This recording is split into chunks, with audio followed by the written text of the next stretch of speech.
Welcome to the Growth and Banter podcast. My name is Blake McCullough, CEO and founder of GMS Media Group, one of Australia's leading digital marketing agencies. This podcast is for anyone looking to learn the insights and strategies of successful leaders and how to lead a successful life. Today, we're joined by Dain Walker, CEO and founder of Rivyl, the agency podcast, and also he's going to talk about his new book, The 90-Day Brand Plan. I hope you enjoy.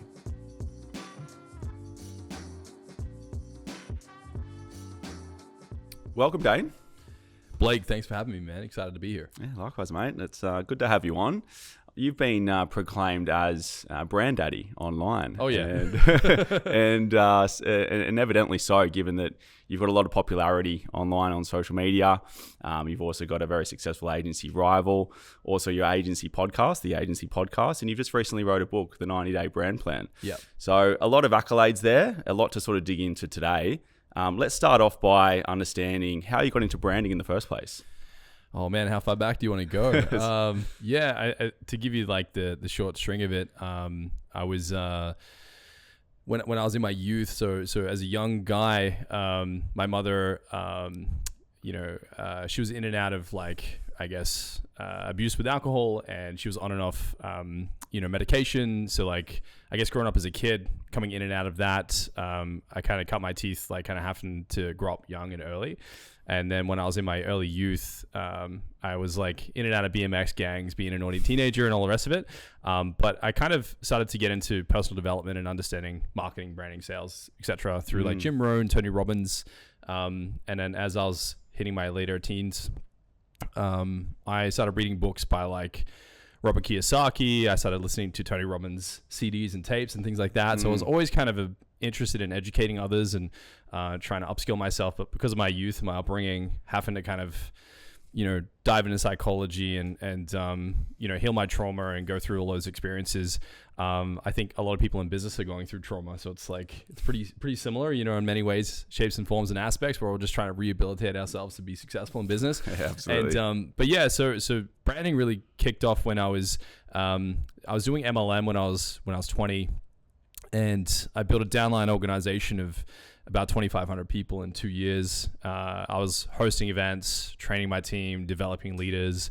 But I found that the company I was working with were struggling to market themselves. So I was like, I'm just going to create my own team, brand it, create a logo, build a website, and try to cultivate culture. So I was kind of unknowingly branding very early on in different business ventures I was going into. Later on, I ended up through a bunch of different failed businesses and in and out of the workforce selling. I found myself at a Gary Vee event, and a bunch of speakers were getting up on stage and spruiking their products and services, and I was checking my watch like, man, I got to get out of here. Gary Vee comes out on stage and he's just like, guys, I'm not here to sell you shit. If you want to start a business, just go fucking start a business. Right. And I was like, okay, like I don't need a boot camp or a program. I'm just going to go start an agency. On the drive home that night, downloaded Photoshop, started DMing and texting friends like, who wants a logo? And eventually started to generate clients, started to get people interested. Selling like $50 logos, $100 posters, whatever I could get. I was working at Telstra, and what happened was I started making content about what I was doing. And this guy in New York reached out, and he was like, hey man, like I like your content. He was a mortgage broker. His name was Mario. And he said to me, can you make my content? And I was like, sure. And he goes, can you make it for free? And I was like, what do you mean? And he goes, look, I've got a bunch of mortgage broker students that need help with their branding. Like, can you design their logos, make their content, and start to like develop their media? And I was like, sure. So I was like reading books, attending seminars, downloading whatever I could learn at the time to try to upskill myself. And found myself in a world of branding, kind of by haphazardly just having a crack at business. And found out real quick that running a content creation agency for a year was kind of rough. But I enjoyed the branding component. So then I started hiring people and branching out of content. And just going all in on brand identity development. And then since then, we've just started to scale higher and grow the Rivyl business globally. Yeah, well, it's actually quite funny because I had a similar story and background of how I just fell into marketing. I was actually working within the event circuit background at a company called Global One, which my office was just around the corner from here, doing multi-stage speakers, and was the marketing manager there. So I got exposed to a lot of that personal development that you spoke of as well, you know, and I think that naturally just gave me exposure to direct response marketing, you know, sales marketing. You know, there's a lot of speakers there that I sort of gravitated towards. You mentioned Gary Vee, Tony Robbins, Robert Kiyosaki. Was there any particular speaker that you sort of, you know, aside from your Gary Vee story, that you sort of resonated well with, that you decided to sort of go all in with what you're doing? Yeah, I think like some of the old school stuff really speaks to me. Like Jim Rohn, who's passed on now, but he had a lot of books, a lot of online seminars, a lot of audio books, CDs, cassette tapes, like whatever I could get my hands on from him, I found interesting, because he not only spoke about business, but he talked about style, delivery, charisma, vocabulary, stage presence, interactivity, communication, and I just absorbed all of that. And I think, you know, he was actually Tony Robbins' mentor. Right. And, you know, then I went down a Tony Robbins rabbit hole. But another big one for me was probably Grant Cardone. You know, some people get turned off by him, particularly Australians. But he has some pretty epic intellectual property, and he teaches a lot of fundamental sales tactics. And I think what's really given us a leg up in the branding space is, of course, our team are phenomenal at visual identity, fantastic at delivering these branding packages. But I think what's given us a nous to scale as quickly as we did was through sales and marketing, like just really knowing how to produce free media for the masses, leverage that, and then cultivate a fan base. And then through a fan base, people just talk about us. And then that's fed the business for 5 years. Most of our competitors do rely on Meta and partnerships, etc. But we've found that it's been faster and easier to grow through just drowning the internet with as much free media as we can give it. And that's just continued to feed the business. And yeah, I think for me, the only other person that comes to mind is, you know, the Stoics. So I love Ryan Holiday's books. I love, I guess, reading about Stoicism and so forth. But I don't know, I tend to go really deep on one particular subject matter for like 6 months, and I'll read it 4, 5, 6 times to really absorb it. Kind of like a locust, I'll absorb a farm, and then I'll find the next one. So at the moment, really diving into more of the, I guess, psychology side of things, like Carl Jung, etc. And you're right as well. Like, I feel psychology is so closely tied to marketing, because with marketing in any facet, and I think branding more so than anything else within marketing, having to understand human psychology, human behavior is the starting point. You know, and without getting that right, the rest of it falls over. So that human psychology point there, I think, is one that gets neglected often with business owners, companies, and even other branding people, not really digging deep enough into, you know, who is someone's customer? You know, what is their archetype? You know, what makes that brand stick out compared to others? Would you feel that psychology is a big part in the process with Rivyl and what you do? Yeah, psychology is everything. Like, whether you're in sales, marketing, advertising, content creation, you're managing a team, you're teaching leadership, you're a life coach, what have you. Like, I think psychology really drives the market. And when we're building brands, the first thing we really try to understand is the psychology of the entrepreneur behind the business. Because, you know, we're handing this vehicle to someone, and we're trying to make sure that they can drive it the way they like to drive. So, you know, you'll find different types of entrepreneurs. So we really try to unpack the person in front of us and how they envision their company, which can be harder than you might think. Like, when you sit down and you're like, what's your vision? People are like, oh, money, you know, like, let's go deeper than that. But once we understand the psychology of the person, the team that we're in collaboration with, we try to kind of match their energy. Then we try to understand, okay, well, who in the market are you trying to encompass? Who in the market are you trying to encompass your brand around? And I think that the general thing that we hear is almost like people are NPCs. They kind of repeat the same dialogue. When we ask them the question, like, who are we targeting? They would say everyone. But you know, we're programmed the same, aren't we? We're programmed the same. People are like, oh, we want to target everyone. Like, girls, you know, everything from girls who are in their 20s all the way into their 70s. I'm like, wait a second. Women in their 20s are very different from women in their 70s. So we have to try to help our partners, like, really shrink and chunk down into the psychology of the cohort that they want to intend to target most. An easy one for people to understand is Nike. So like, people wear Nikes to walk their dog. People wear Nikes, to just go do Pilates.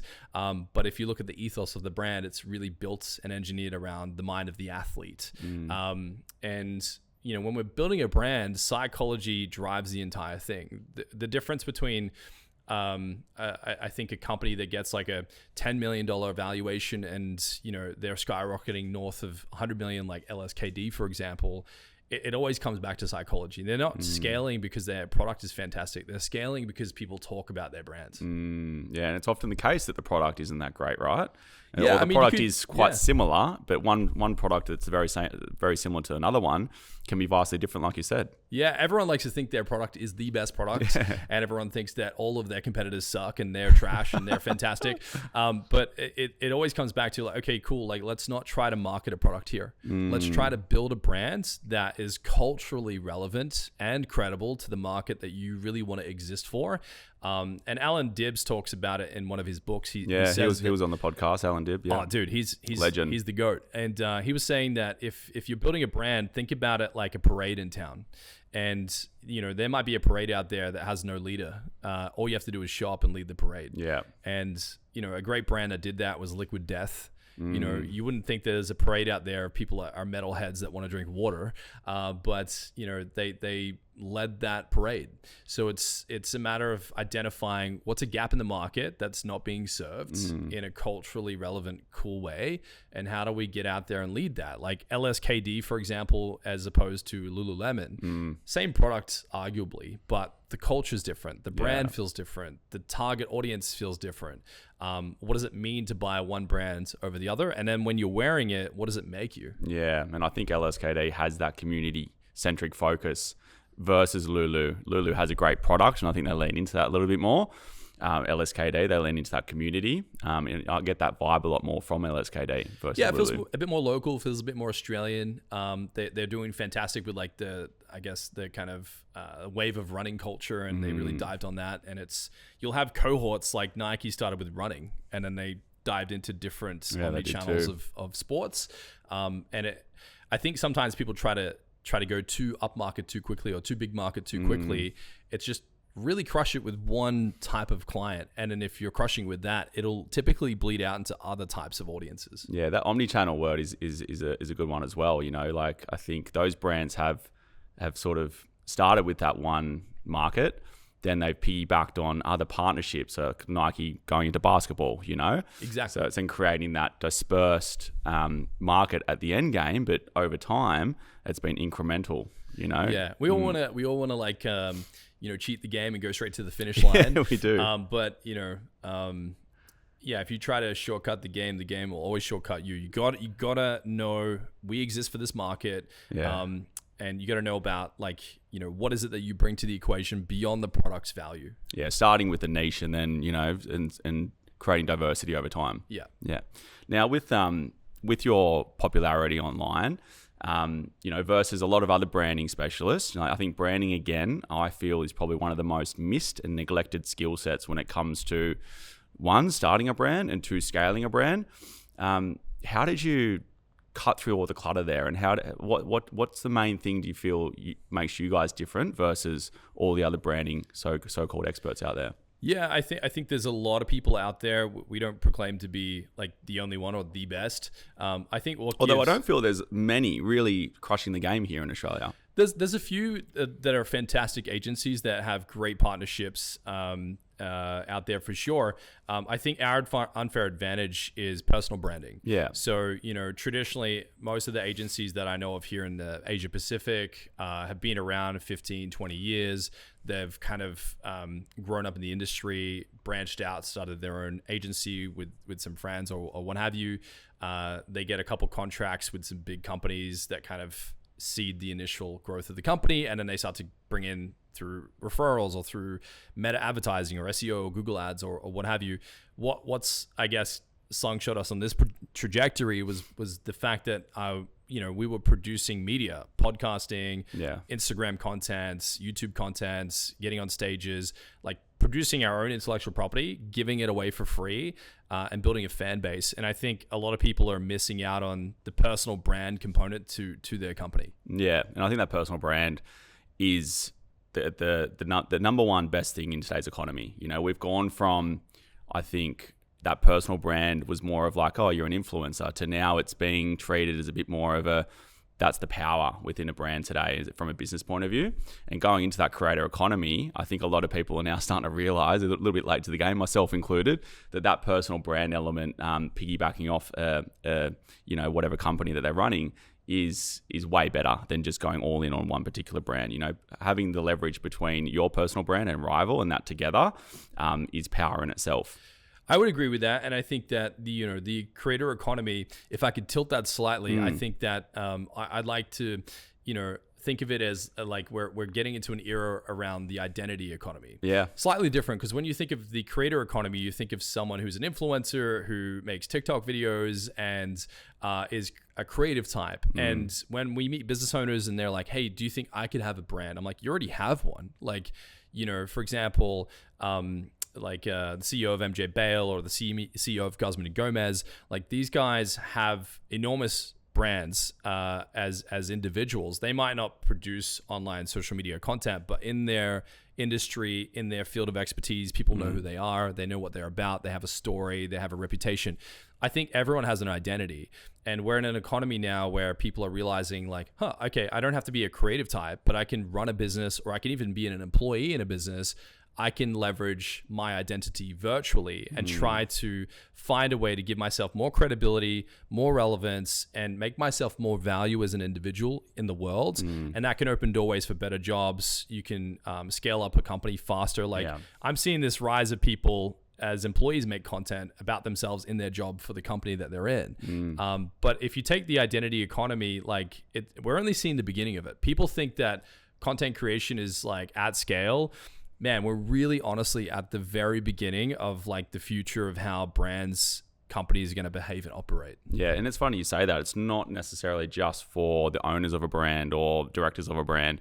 We've actually redone our KPIs this year, and it is literally just on creating content online. So then it's not just about me or my business partner or whoever else in the business. It's about all of us joining onto that same story, not forcing them to post on social media, definitely not that, but allowing them the opportunity to be part of that story. And, if there's 20 of us, then it's what the power of 20 versus one person is so much more, powerful, and it creates authenticity around that brand. So I think people understand, and you're right as well, like that employee can take that skill set with them to another job and continue to have their personal brand as the authority in that space, and I think that's a lot of power as well that a lot of people don't sort of understand within organizations.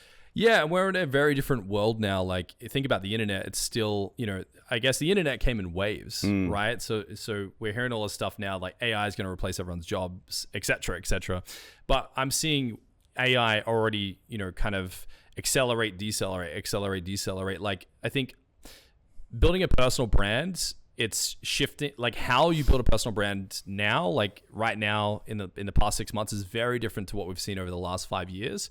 The creator economy kind of boomed it. Like, you had the creative types, taking photos of their breakfast, etc., on Instagram like 7 or 8 years ago, or making things out of jars and putting lights in it, all that kind of creative stuff. Like, we're getting into the era now where it's established. You have a business cohort, a creative cohort, and so on. But in the world of business in particular, I'm now seeing it like shift in conversation. So for example, when we started 5 years ago, the conversation with CEOs, executives, founders of like successful enterprises and companies, they would come to me and go, what exactly is personal brands?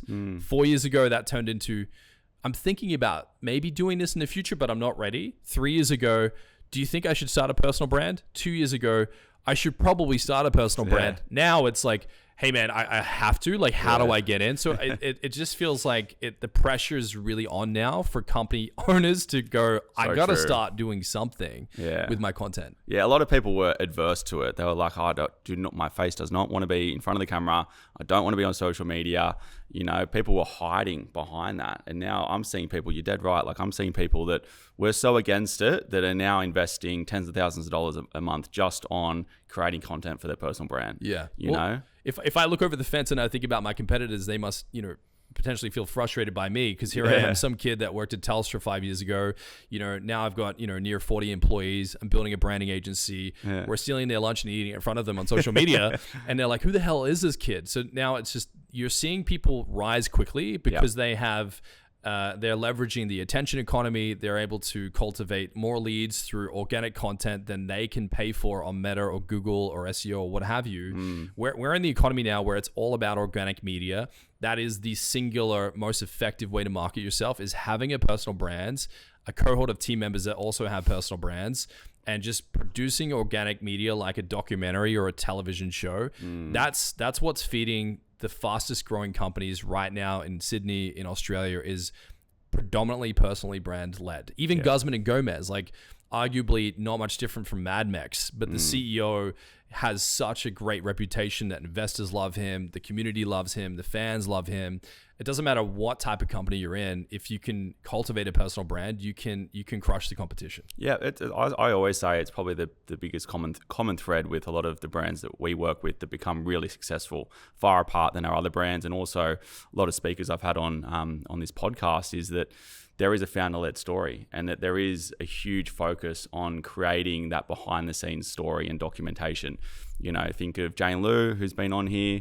She's a walking PR machine. You know, she's with amazing. Showpo. You know, she's constantly, she's got a phone and camera and a little light in her carry bag everywhere she goes. You know, if there's an opportunity to create content, she'll take it out. Same as Adam and Raquel from Who Was Elijah.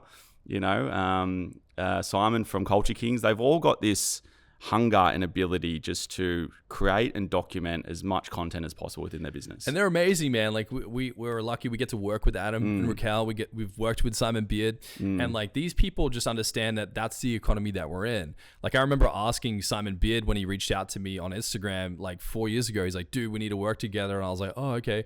I said to him, I'm like, dude, why do you want to work with me? Like, you can go hire Ogilvy, Wyden, Kennedy. Like, he's like, man, I just fucking hate people in suits. And I was like, okay. He's like, you get it. You're on social media. You're using it. I want to work with people that are close to the reality of the world that we're in. And I think the entrepreneurs right now that understand, I need to have the connective tissue to what's happening now. And almost you need the ability to be able to see around the corner. And if we're looking around the corner right now when it comes to branding, I would say right now we're in the era of what I call co-authorship.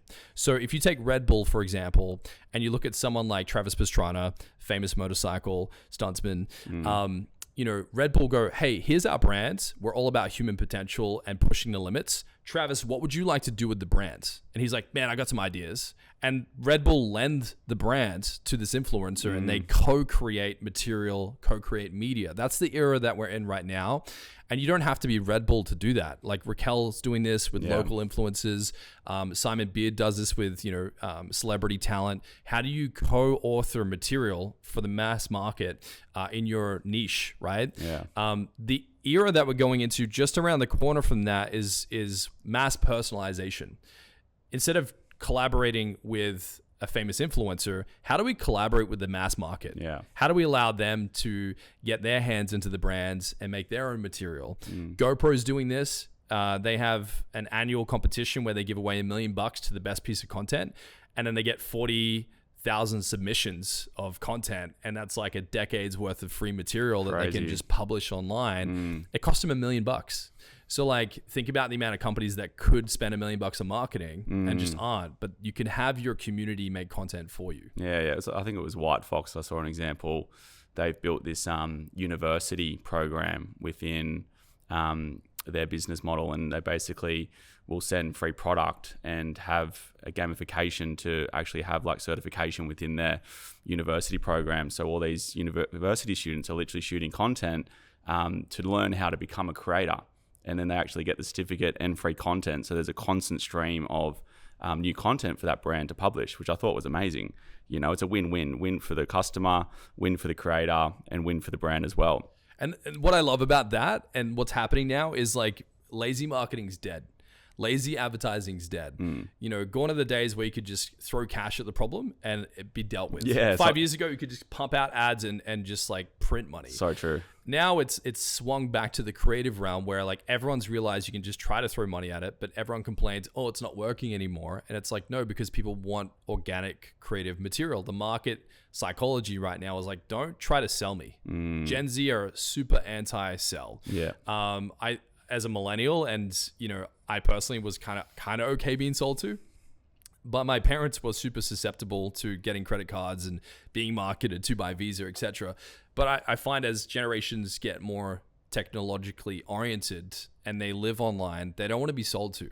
They're like, this is our domain. We want to hang out. We want to socialize. We want to have fun. We're here to be entertained.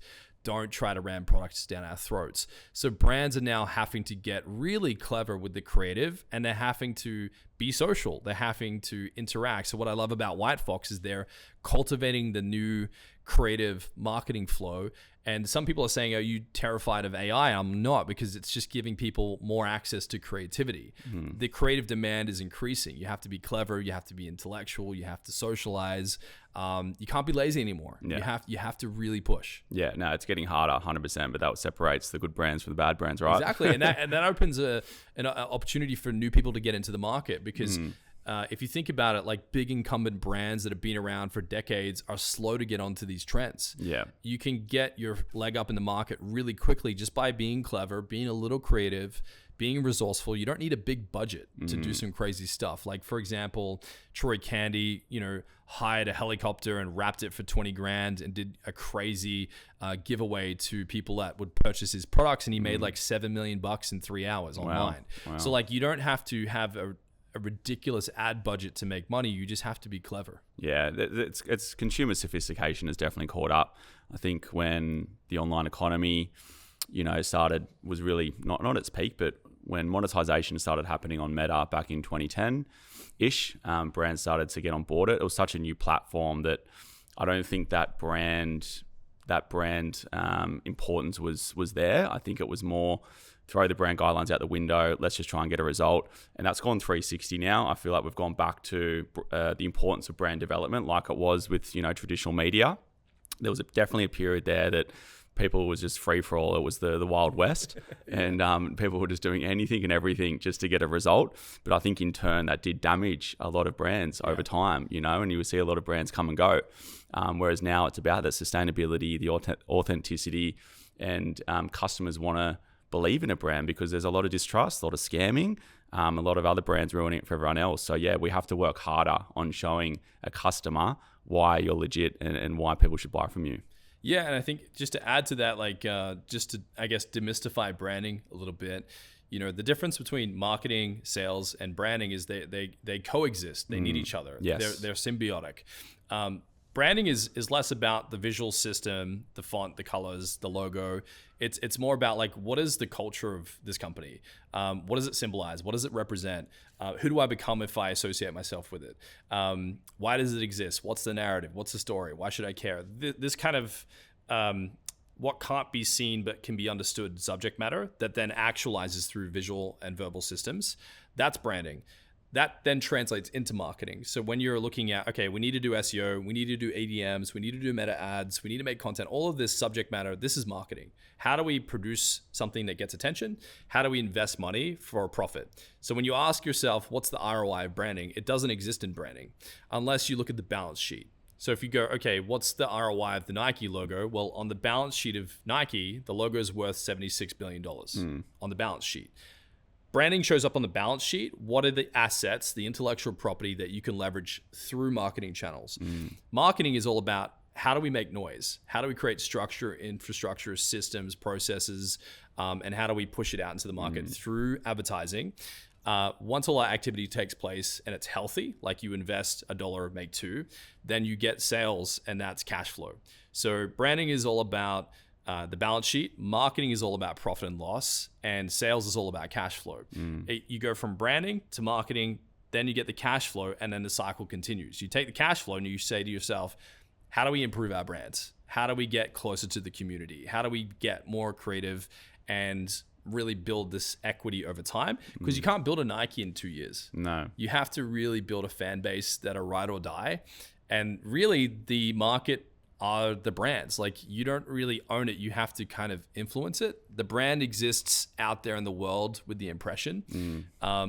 But I guess to bring this all together, like, how do you make sure that this system works? You have to be strategy led. Yeah. And if you're not strategy led, you're just kind of rolling the dice on what might work. You're going from one strategy to the next, and it doesn't create a consistent system.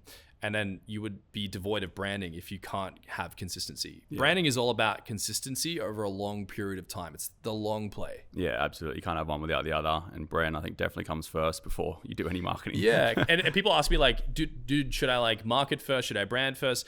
It's different for different people. Yeah. Like, Ogilvy had this really great quote, and he said that if you start a company with a logo, you started late. So you can just go out there and have a crack. Yeah, right. But at some point, when you start to discover yourself, figure out what you want to do, you should probably brand it. Yeah. So with me, I just was like having a crack. And then I was like, this is kind of going somewhere. Let me brand it. There's no right or wrong to that, but branding will definitely help improve marketing. For sure. Absolutely. Now let's talk about the 90-day brand plan. What's the sort of process around creating that book? How long did it take, and the general takeaways? Yeah, so I got to give credit to our global director of media, Cam, who manages our podcast. We had an email from Wiley Publishing, and they were like, "Hey, ever thought about writing a book?" And I was like, "Maybe, but like I'm busy as hell. I'm doing 18-hour days. Like maybe later, Wiley." And I went to Cam. Squeeze it in. Yeah, I can't squeeze it in. So I went to Cam and I was like, dude, I don't know if we can write this book. And he's like, dude, it's Wiley. I'm like, who's Wiley? And he like showed me little research papers and stuff. He's like, dude, they're one of the biggest publishers in the world. I was like, okay, cool. But like, I don't know if I have time to do it. And he's like, we should probably do it. So like we dived in and we started to talk to Wiley about publishing a book. And they said, well, what do you want to write about?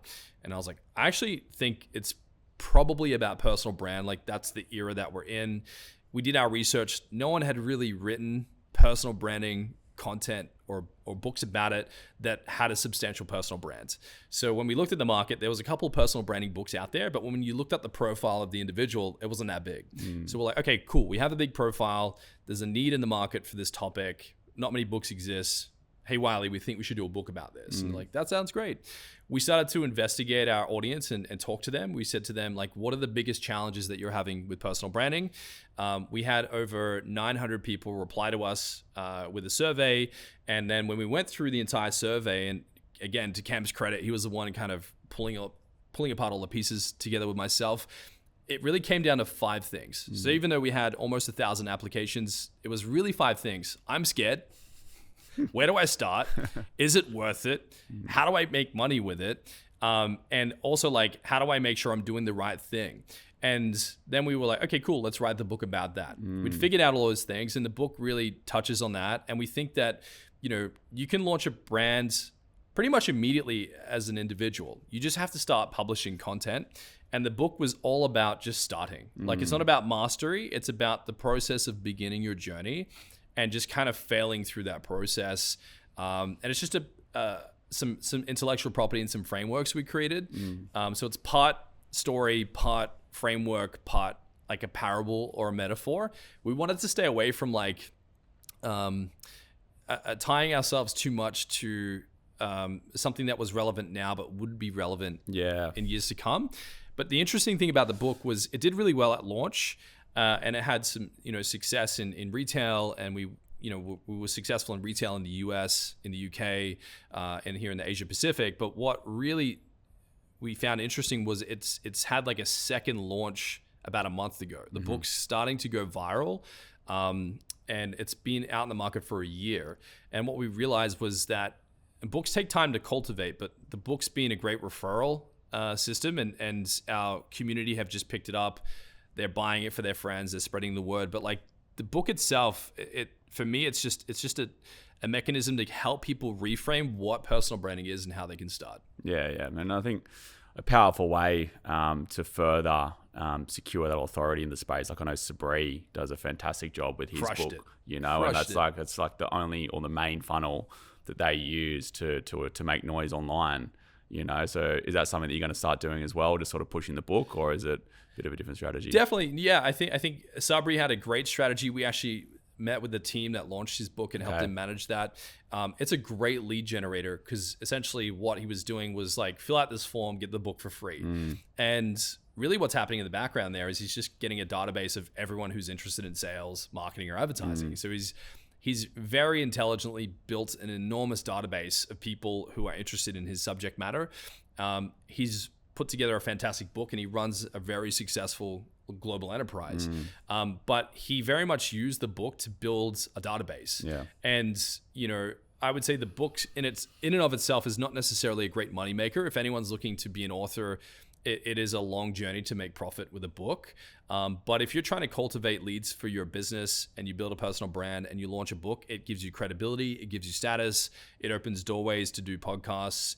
It's got us on international stages with Stephen Bartlett and Gary Vee. Like it definitely acts as like a door opener for a personal brand. And it's a self-liquidator too, right? Like if you can advertise something and make that money back just on the shipping, which I'm sure a lot of people do with book funnels, then that's great. You're getting free leads in a way. Yeah, like think about how much it costs to like acquire a customer. It could cost $400, $500, $600 maybe. I know lawyers that paid $2,500 for a client. Yeah. And a book, what does it cost, man? Like $25 to produce a book, and you can self-publish a book and launch it on Amazon for like 20, $25 per unit.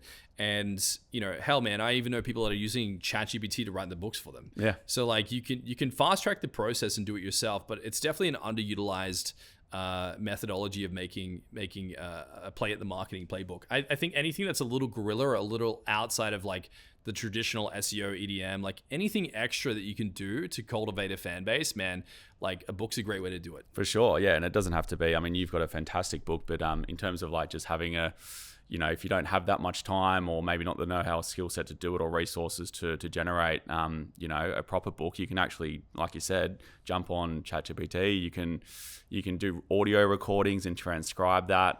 There's people out there and companies that can write it for you. So yeah, there's lots of ways to sort of to ideate one. Yeah, and even writing the book, man, like teaches you a lot about yourself. Like I wrote the majority of my book on a flight, right? Or flights between keynotes and etc. Then I'd sit down with my team and we would pour through the chapters and we would revise it together. And I have a fantastic team, and give credit to Jared who did the illustrations, Cam who helped me co-write it. But like it's not that hard, but it's just time consuming. And I think the most important thing, I think, if you're considering making a book for yourself, is try to create intellectual property first. Yeah. And I think if you look at Instagram, LinkedIn, TikTok, like these are great places to test material. And if it goes nuts, then you could reconstruct that piece of material into a portion of a chapter potentially. So the majority of the book is 4 years of our best performing content reconstituted into a structure that is taught through a book. So most of the subject matter in the book was from my Instagram. Yeah, right. Okay, very good. Now let's talk about your agency, Rivyl. Yeah. You've built quite a powerhouse there. Yeah. I've seen in the office, and it's amazing what you built. What's going on there, and how have you built such a great business? Yeah, man, it really started off like with that story I had with Mario. Like I was in the first year, it was a content creation agency. So like there was a big wave on Instagram in particular about 5 years ago for carousels. Now carousels are like these swipeable.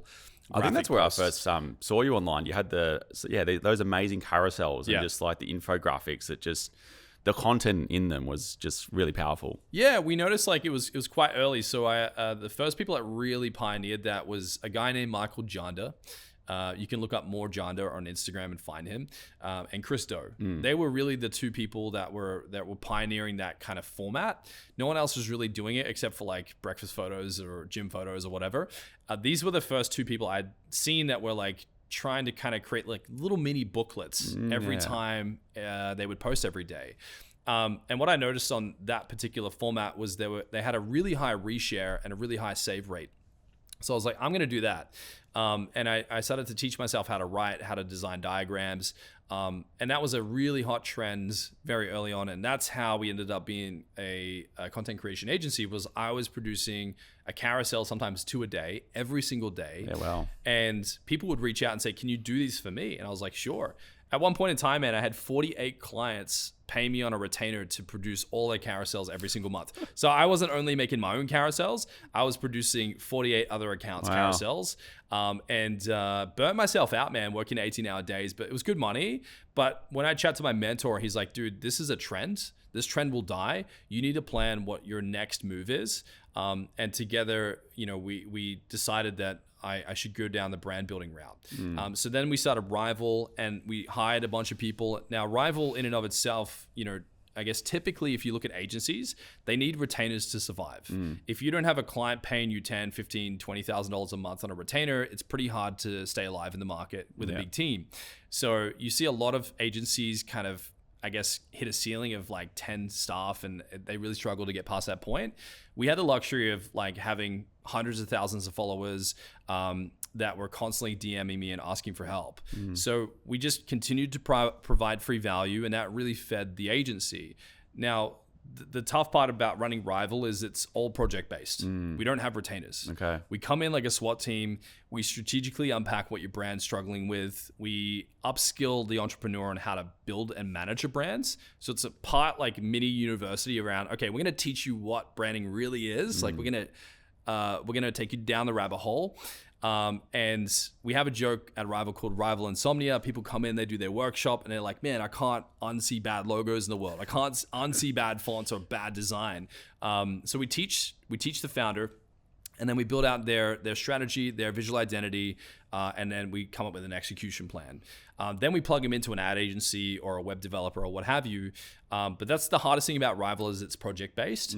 However, we've had the luxury of just having an enormous fan base globally that continue to want to work with us. Yeah, awesome. And I guess it's project based because that brand process would have to be a start and finish right at a certain point. It's a lot of work, man. The average project takes between 600 and 900 hours to produce. Yeah, we're going through the process with you guys at the moment with one of my clients I'm consulting with, and yeah, definitely opened my eyes. And we knew that what the sort of people we had initially to look at that project was just not going to cut it. But even myself being in marketing for so long, it definitely opened my eyes into like, okay, this is a different beast. Yeah, we're trying to be like samurai at it. Yeah. Like we're not coming at it with templates. We're not kind of trying to cookie cut the scenario. Like every brand we sit down with is like, cool, let's get right back to the bare bones, strip back the whole thing. And it's a deep psychological analysis around the team behind the brand, what they're capable of handling, how they like to work, and then building a structure behind that. And it's building a brand identity team is interesting as well. Like you can't go out in the market and hire a brand copywriter. You can hire a copywriter, but most of them do SEO or EDMs. So when you sit down with a strategist or a copywriter, you're like, hey, have you ever built a brand before? Most of them say no. So one of the other issues we had was trying to teach designers and teach copywriters and researchers, like, what is a brand? It's like people are poorly uneducated on what it really is. And it's a pretty old art form. Like it goes back to the 40s with the ad men, etc. So man, I was pouring through like me and the team went out in the market and we were trying to find brand identity manuals from the 40s. So we have like NASA's brand identity system from the 40s. It's 189 pages. And what we found is when you go back to the 40s, man, they were deeply psychological. Yeah, wow. Like they were really academic, deeply psychological. I guess that's all they had to go off as well, right? Yeah, and they didn't have like all of these online number crunching analysis. So they had to go out in the market and talk to people. And what we found is like brands back then, when they were really pioneering the 40s, 50s, 60s in branding, they spent a lot of time talking to their target market. Whereas now you can just go on ChatGPT and be like, tell me about X market, and it just spits out data. So I think what people were forced to deal with in those eras of branding, marketing, and advertising was they had to really get their hands into the dirt and figure things out. And that's why I'm excited now, is because even though we have access to all these online tools, people are still struggling to get their brands to work because they're kind of bypassing this conversation with their target cohort. Absolutely. That's one of the main things, that if we have a brand that's stuck in not knowing their customer, we've got a couple of really good direct response copywriters that we use, and they go and do that exact exercise. They'll go and actually talk to 3 to 5 of their customers, ones who don't know them, and really find out why they bought with them over their competitors. And it uncovers a lot, you know? Yeah, it's hard work, man. Like it's like, what questions do you ask them? How do you get them to give you honest answers and not manipulated answers and so forth? We've become so lazy today. I think there's like, with access to everything, it's just we try and skip so many steps. And you're right, the art form becomes lost because we don't know it's there. Yeah. And it's quite I think funny. that history repeats itself, man. Yeah. Like we've seen eras where, you know, marketing goes mass production and then it goes back to organic. Like it's happened before. So when people are saying, organic is the new thing, I'm like, no. It happened in the 60s. It happened again in the 80s.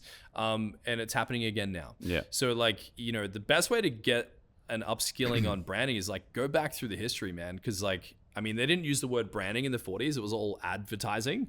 But if you look up the original advertising work, it was all about creativity, all about psychology. And that's how I feel with, like, I got thrown into the direct response world early on in my career. And that was at its peak, you know, with 10-step funnels and all this crazy stuff going on. And I feel that's become a bit redundant now. And I feel like we're more in brand marketing than we are direct response marketing. Yeah. And you can see the headache of that. Because like people people get on calls and they're like, what's the ROI of branding? I'm like, okay, we seriously need to upskill you on what branding is first. They're like, what do you mean? Like, tell me the ROI. I'm like, well, what's the ROI of your current marketing? Well, we don't know. I'm like, well, you don't even know what your own numbers are.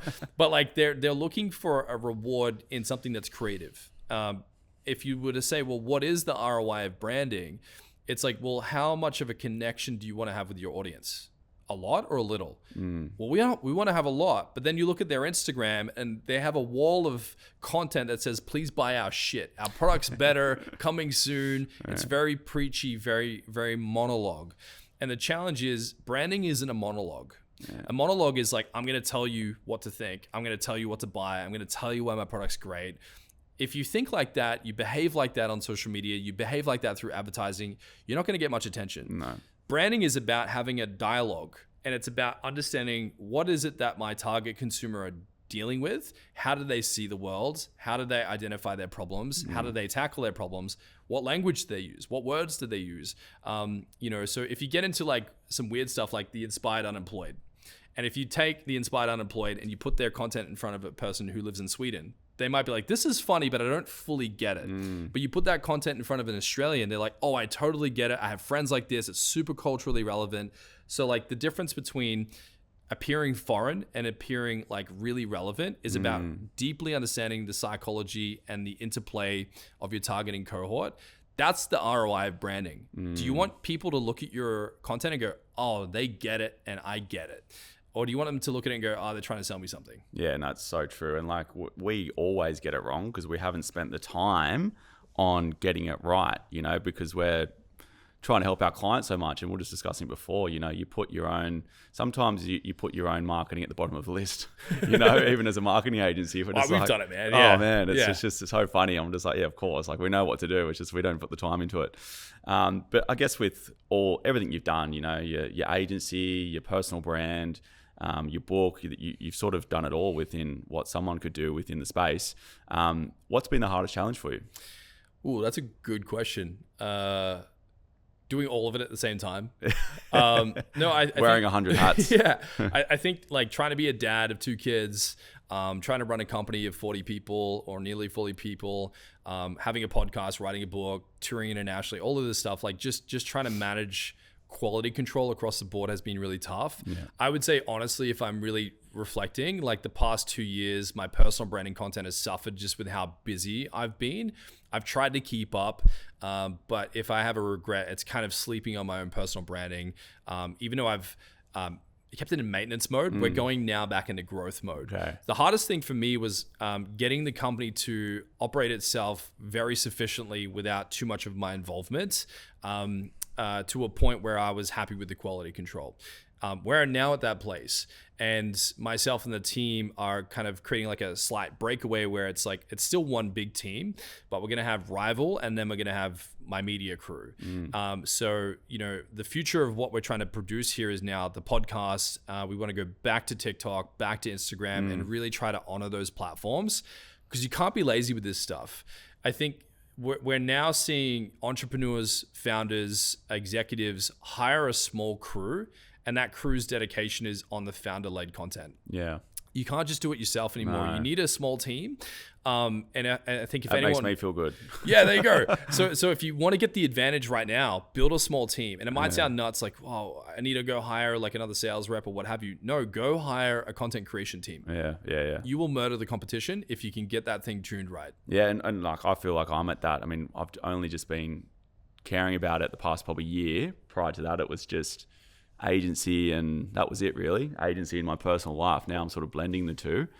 But even with, Wisecast with helping me with the podcast, we've got the agency helping with everything else, and my personal brand, that's still 3 channels to manage. It's a lot, and like even myself, it's just like at the prospect of even me posting every day is a scary thought. Yeah. Like I'm not going to be able to do that myself. There's no way.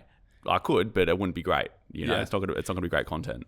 Especially if you're trying to keep keep it creative, keep it fresh, and people get tired of seeing the same thing. So you constantly have to kind of reinvent how you approach things. But yeah, I think the biggest challenge overall I think we have right now is trying to create an infrastructure for this whole system to accelerate on its own. Going from being, I guess, the leader with my nous in every corner of the business to developing a leadership team that are like crushing it without my involvement.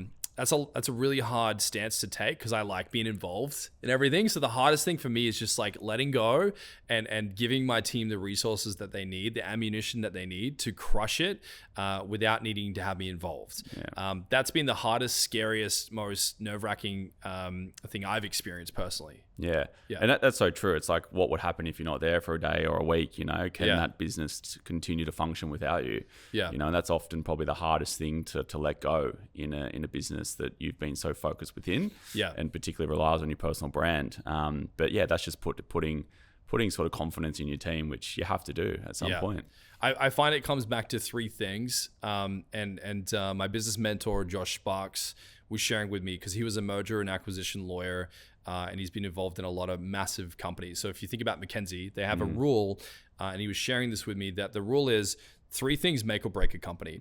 So if you're looking for VC capital, or you're looking to build a company that's able to survive without your constant involvement, it comes back to 3 things. So McKinsey, when they're investing in a company, they look for leadership. Does this company have a good leadership infrastructure? 2 is management. Can they manage business as usual in an effective manner where they're making good profitability? Can they manage their profitability? Can they manage their workload, their delivery system, the client satisfaction? The 3rd thing is forecasting. Can they predict what's going to happen in 3 months, 6 months, and 12 months? And typically, if McKinsey see 2 of those 3 things are in disarray, they won't invest, and they give that business a high likelihood of going under in a certain period of time. Yeah, wow. So most businesses here in Australia, so like if you look at Suncorp Bank, I think in 2014, they brought out a report that was 97% of businesses in Australia go under in the first year.